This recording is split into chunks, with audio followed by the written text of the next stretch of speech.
15 अगस्त 1947 को लुधियाना स्टेशन पर दोपहर के वक्त लाहौर से एक ट्रेन आकर रुकती है। ये नज़ारा सिर्फ एक डिब्बे का नहीं बल्कि पूरी रेलगाड़ी का था। किसी की आंतें बाहर निकली हुई, किसी का सिर कटा हुआ तो किसी के पैर कटे हुए, और ट्रेन के पीछे लिखा था नेहरू और पटेल को आज़ादी का तोहफा। दोस्तों, इन्हीं लाशों पर खड़ा किया जा रहा था आज़ाद भारत और नफरत की कोख से जन्मा पाकिस्तान। कौन सही कौन गलत, ये तो इतिहास ही जाने या उस समय के हालात। पर दोस्तों, मेरा नाम है लोकेश चौधरी और आज हम बात करने वाले हैं 1947 के उस दौर की जहां करोड़ों लोगों का बसा बसाया घर उजड़ गया, वो भी रातों रात। लाखों लोगों का खून बहा और न जाने कितनी कलाइयाँ, गोदें और मांगें सूनी हो गईं। दिवाली पर जले घर और होली खून से मनाई गई। दूर देश से आया फिरंगी और खींच दी लाल लकीर।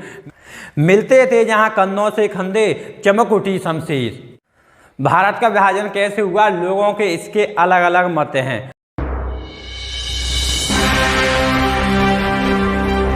1946 तक तो भारत विभाजन के विषय में निश्चित रूप से कुछ नहीं कहा जा सकता, लेकिन 1947 में भारत के विभाजन और पाकिस्तान के निर्माण ने एक वास्तविकता का रूप ग्रहण किया।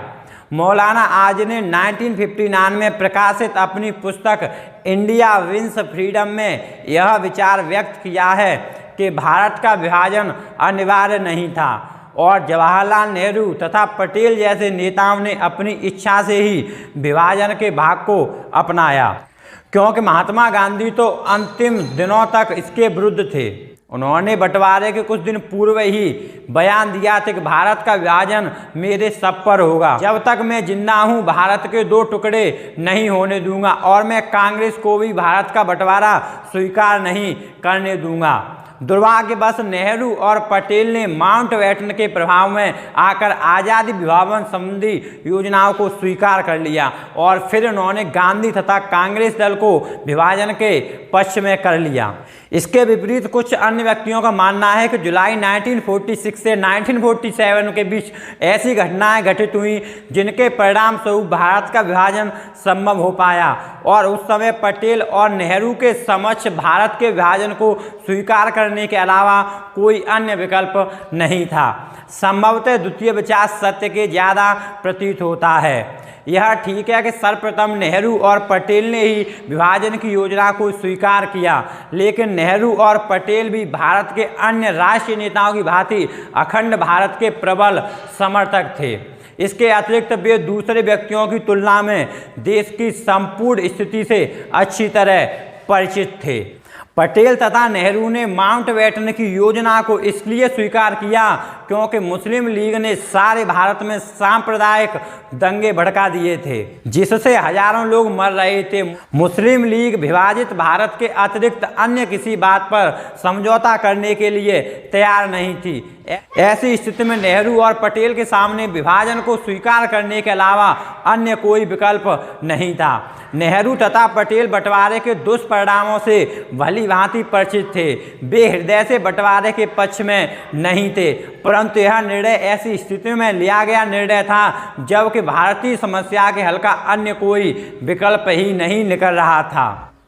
एती मार पई कुरलादे ते की दर्द न आया, यह सिर्फ वाक्य नहीं बल्कि भारत पाकिस्तान बंटवारे के दौरान भीषण हिंसा का शिकार हुए बुजुर्गों के दिल की पीड़ा है।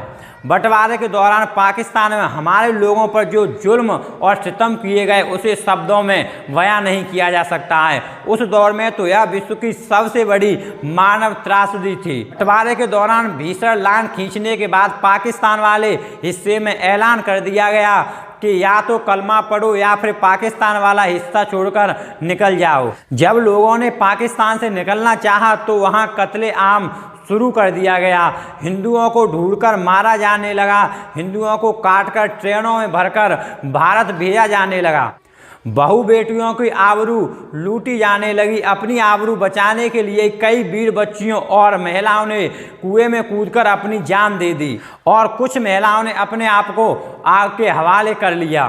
कुछ माता पिता ने इज्जत बचाने के लिए खुद ही अपनी बेटियों को जहर देकर मौत की नींद सुला दिया। कुछ ने गला घोंट दिया। जहां हिंदुओं की ट्रेनें रुकी वहां पानी की टंकियों में जहर मिला दिया गया। इससे हजारों संख्या में लोगों की मौत हो गई। देश बंटवारे की भयानक त्रासदी को, बुजुर्गों के त्याग को युगों युगों तक भुलाया नहीं जा सकता है। उनकी कुर्बानी दुख, दर्द, क्रूर और अत्याचार की कहानी है।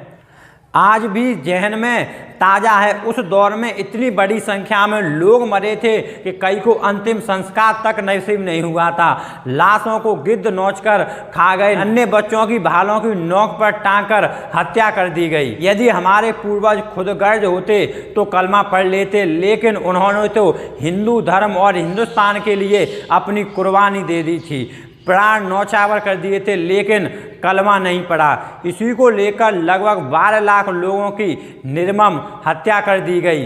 पाकिस्तान से आने वालों को उस दौरान शरणार्थी कहा गया।